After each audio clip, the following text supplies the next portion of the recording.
The Northern Lights put on quite the show. The videos that show up after an active night of lights are stunning, unbelievable. But did you know the auroras have been known to make sounds? Records of people hearing the auroras date back centuries and continue to this day. While scientists previously dismissed these accounts as folklore, in recent years a group from Finland has been working to prove that the Northern Lights do indeed make a sound. Not only that, they say the sound is actually dependent on one particular type of weather condition.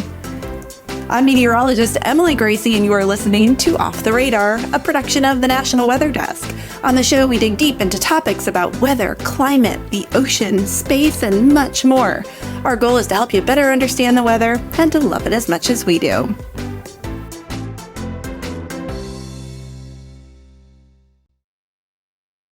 The Northern Lights seem magical. I've never seen them myself, but it's definitely on my bucket list. Every video we see is accompanied by someone expressing shock and amazement at what they're witnessing. Whoa, did you see that? Look how bright the pillars are. Oh my God. What may be even more unbelievable are the stories of people hearing the lights. I was camping on a late autumn night in north central Wisconsin. The Northern Lights came out and they were spectacular. They were bright pink and white and they pulsated overhead for hours across the sky. You could hear a really clear whoosh as the lights pulsated. First time I'd ever heard that. It was almost like a wave with each push of light. It was like a steady pulse, and it was visually and audibly very clear that they were combined. Many claim to have heard them, but very few have been able to record it. Listen to this recording, though, from Aalto University. It was captured in Finland in 2004.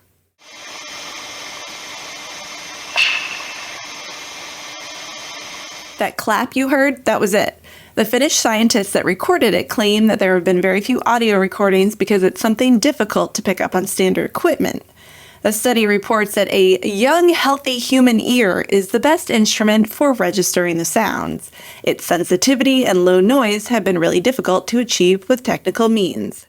In today's episode, we're going beyond the visual and exploring the audio side of the Aurora Borealis. I'm talking to Dr. Fiona Amery from Emmanuel College in Cambridge. She's a science historian that has spent her career researching the topic.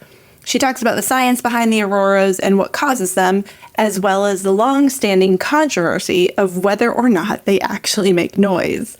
So sit back, open your ears and your minds to the magical world of auroral sounds. This is really fun. We're used to the auroras being a treat for the eyes, but apparently it's a treat for the ears as well. So I want to start by asking you a little bit about your background. Yeah, I'm actually a historian and philosopher of science. So I'm very interested in atmospheric sciences, atmospheric physics, but I tend to look at them from a historical point of view, from the 19th and 20th centuries. So I'm currently a research fellow at Emmanuel College, Cambridge. My PhD was on the Northern Lights and the Aurora Borealis and Australis.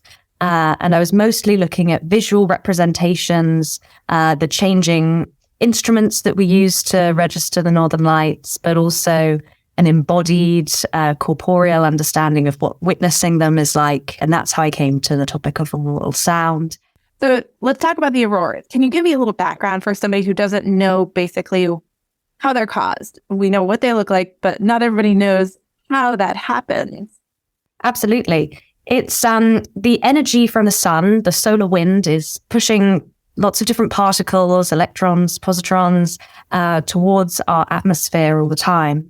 And the way that the aurora is caused is that these, primarily the electrons, but there's also some interesting things that happen with the positrons. The electrons, because they're charged, react with the magnetic field that the Earth has. And they're channeled along particular pathways, mostly around the poles, but interestingly, not exactly at the poles, but just following the magnetic compass in an oval shape around that area.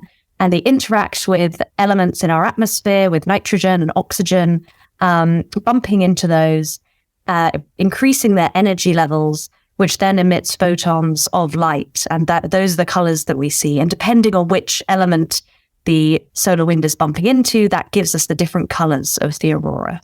Okay, and we typically see them in higher latitudes? Absolutely, yes. In generally around roughly the Arctic Circle, but they can come down much lower, and they have done in the past, in the Carrington event, for example, but even more recently, you can see them from Scotland, in England, or in Britain sometimes. Does time of year matter, or is it more dependent on the sun's activity? Generally, auroral activity follows the solar cycle, which is an 11-year cycle. And we're coming up to a maximum now in 2025 and 2026. So that will be a really good time to see the Northern Lights, hopefully. But also in autumn and spring tend to be really good times to see the Northern Lights. Okay, so we are in kind of a higher active period right now, because I didn't know if it was I'm hearing about it more or seeing more pictures, or if it actually was more active. But I mean, people are taking pictures in places like Virginia. Yeah, that's absolutely right. It sometimes can be surprising, because sometimes we don't expect the sun to be so active in these years leading up to the bigger activity. But yeah, I've definitely been hearing more about it lately. So in all of the pictures and everything we've seen online, they're beautiful, there's no doubt. But I've never heard of someone talking about the sound that it makes. So can you tell me a little bit about that and how this was first discovered, if it was folklore for so long, and the process that has gone through? Yeah, that was one of the really exciting parts of my research, finding out about all these different accounts of the sound. You're quite right that it started off as being discovered through folklore, through lived experience. There was an increase in the volume of accounts of auroral sound coming from very different places, coming from northern Canada, coming from the Shetland Islands, coming from Norway and Russia. And it was interesting that all of the accounts seemed to corroborate one another. They were all talking about very similar types of sounds, often on the edge of perception, not quite perceptible, but maybe increasing with increased auroral activity, and always of this kind of crackling, static-y nature. And because there were so many accounts corroborating each other, that's when it really got the interest of the scientific community. And when did that happen? So that happened around, I've written papers on the first international polar year, which happened in 1882. And that was a period where a lot of expeditions to the Arctic were sent out from Europe, from North America. And there were people that were going to temporarily live in little huts in the Arctic for a year, observe the aurora, do some other measurements as well. And they were listening out for the aurora. They knew that there was this folklore, that it had a sound. They were interacting with people local to the Arctic who were telling them that it had sounds. But unfortunately, there was only one person on one of those expeditions that actually claimed to hear the sounds. Not many people believed him at the time. It was a bit controversial. So then throughout the sort of late 19th and early 20th century, a lot more people became interested in these sounds. And it was in the second international polar year in 1932, when the investigation was much more thorough, more people were hearing the sounds. But then there was still quite a lot of skepticism from the scientific community, even then as well. Yeah, you say it like a crackling or popping sound, it seems like that's something that can be mistaken for something else. Yeah, there are beautiful descriptions in the literature talking about it sounded like the buzzing of a bee, or the rustling of velvet, or paper shuffling together. And all of those sounds, although they're quite evocative, could be, something like crunching of snow, or perhaps, people were talking about it could be ice particles and those kind of interacting with the air and the atmosphere. And it also occurred to a lot of people that it could be a psychological phenomenon. It could be that you're seeing this beautiful auroral display and it kind of conjures a sound in your mind, whereas it's not necessarily an objective sound that exists. So all of those arguments were certainly being put forward in these periods. It was quite hard to tell what was real sound and what was either imaginary or a different cause. Okay, so fast forward to now in the past 20, 30 years.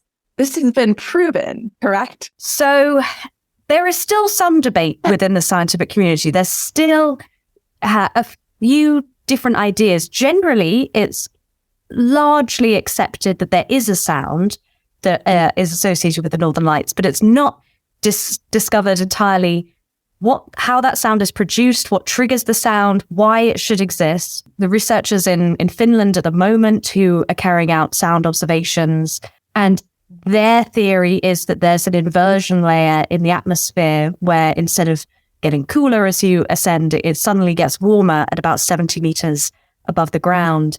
And their idea is that the electrical discharge from the aurora that's happening with those electrons we were talking about earlier, they have quite complicated brush discharges that come down to this point at 70 meters above the atmosphere. And at that point, they then discharge in people's glasses that they're wearing, or even their clothes that can pick up static, or trees that are nearby. And that's when you get the sound. So the sound is much more close to Earth in their view. But again, they haven't discovered why the sound is triggered for some auroral displays and not for others. So I would guess if they have found it to be more likely during an inversion, there are meteorologists involved in this research as well, because you can forecast an inversion layer. I mean, we do it all the time when we forecast fog. Can you tell me about the different types of scientists that are working on this research? Absolutely. There are a lot of meteorologists. There are also geophysicists in northern Norway who are really interested in this. There are physicists like the group in Finland. Unto Laine is the PI working on that project. But there are also a lot of amateur observers who are really interested. It's not just the scientific community. It's really valuable to have crowdsourcing practices and to understand what people are experiencing when they're going outside and witnessing the Northern Lights. So there are a lot of different people who are interested in this topic and trying to push forward the research. Yeah, I can imagine it's really important to have that crowdsourcing. I'm curious, though, how people are recording the sound. Is there a huge range? And some people have their phone and they're just recording to also maybe some people with very high-end sound equipment. Yes, the group in Finland have some precision technology, and they're funneling the sound into their recording devices because, like I said, it's it can be very quiet, and you need to be in a space where there isn't a lot of other sound happening as well. I don't imagine you'd be able to pick it up on a phone recording. I don't know if anybody has tried that. But if you listen to the Finland group's recordings, they have a really brilliant one where there's a sudden clap that they hear. There's kind of a snap rather than a low-level buzzing, which they infer is also created by the aurora. Yeah, they're able to pick up maybe some different sounds that you can't necessarily always hear yourself, but you can't necessarily pick up just on a phone. Has anybody done any research on any connection between colors and sound? That's an interesting one. There's been a lot of work on the color of the aurora, a lot of spectroscopy going on, and there has been some radio imaging as well, which has been really interesting. But I think, in all honesty, the color and the sound have been generally quite separate, especially because the sound has had these connotations of being maybe a little bit to do with mythology, a little bit to do with folklore, not so mainstream science that you might find when we're talking about the colors of the aurora.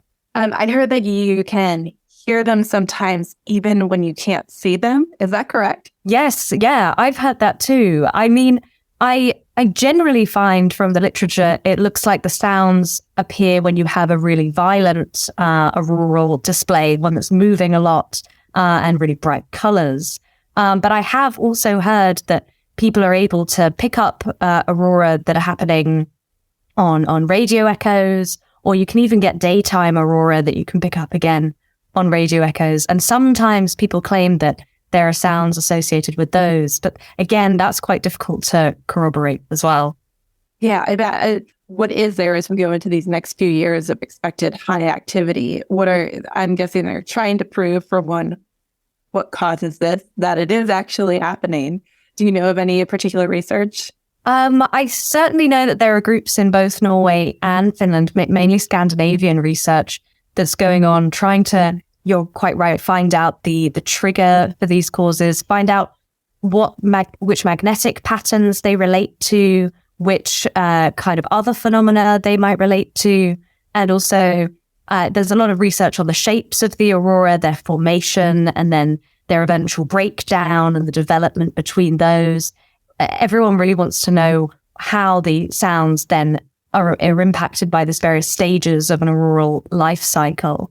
Yeah, and where you can hear them geographically as well is really important around the hemisphere, kind of understanding where they're more apparent or or particular environments that might be inducing the sounds. Yeah, I wonder if everybody realizes too, this is happening on the South Pole too. There's just not as much land down there, right? So people aren't seeing them and hearing them. Quite right, yeah. Almost the exact same auroral activity will be happening simultaneously in the north and the south. But obviously there are far fewer people to actually witness it and record it down there. So then we have far less information about the Aurora Australis as we do about the Aurora Borealis. Although there are teams at Halley Bay, for example, that is one of the British stations down there. And they record the aurora, but we have more historical data about the Northern Lights. You say the activity is the same. Does it reach kind of the same latitudes on the same night? It's usually quite, synchronous. You get similar sorts of patterns. Sometimes, interestingly, they're inverted, as maybe you might expect between north and south. But it reaches similar latitudes. It's often similar intensity, similar formations. But yeah, sometimes there's an interesting inversion if you can recognize the patterns in the north and in the south. Interesting. I guess because of the Coriolis effect, because, the Earth's rotation is going to be the opposite in the southern hemisphere. So for the same reason that hurricanes are going the opposite direction, the auroras are going the opposite direction. Quite right, yes. But we don't always expect it when we're talking about sort of atmospheric phenomena that are influenced by the space and the space between the sun and our planet. But it's also affected by the Earth's movement. Very cool. Tell me what you're researching next. Tell me what you're going to write about next. So my next project is looking at atmospheric analogs and machines which imitated the atmosphere in the 19th century. So I'm really interested in things like the cloud chamber, which was initially created to imitate how rain was formed, but then was put to a lot of other uses. And there were machines that were put on mountaintops to try and recreate the aurora in its natural habitat. Tesla was working in Colorado on machines to create lightning in a laboratory. And you have people trying to create St. Elmo's fire in chambers. So I'm really interested in how people have recreated the atmosphere in a very indoor environment. And what that tells us about how knowledge was created of the atmosphere in the 19th century. Cool. Well, I can't wait to hear all about that. That's a whole other podcast. Fiona, thank you so much. Thank you. Yeah. We'll be sure to check back in with Fiona as she continues her research on the auroral sounds. Off the Radar is a production of the National Weather Desk. Make sure you're following the show on Apple Podcasts, Spotify, or wherever you listen to podcasts. That way you'll get new episodes when they publish every Tuesday. If you have a weather nerd in your life or someone that loves the Aurora Borealis, please share this episode with them. We'd also love you to rate and review us on Apple Podcasts and Spotify. Let us know what you think of the show and give me some ideas for future episodes. Check us out on YouTube where you can see the video version of this interview. It has lots of beautiful aurora images. There's a link in the description to the recorded sounds of the auroras. Just search the National Weather Desk. This podcast is produced, hosted, and edited by me. Special thanks to Nick Stewart and Marv Danielski for their participation. Also to Jay Mishkin and the rest of the National Weather Desk team. I'm meteorologist Emily Gracie. Make it a great day.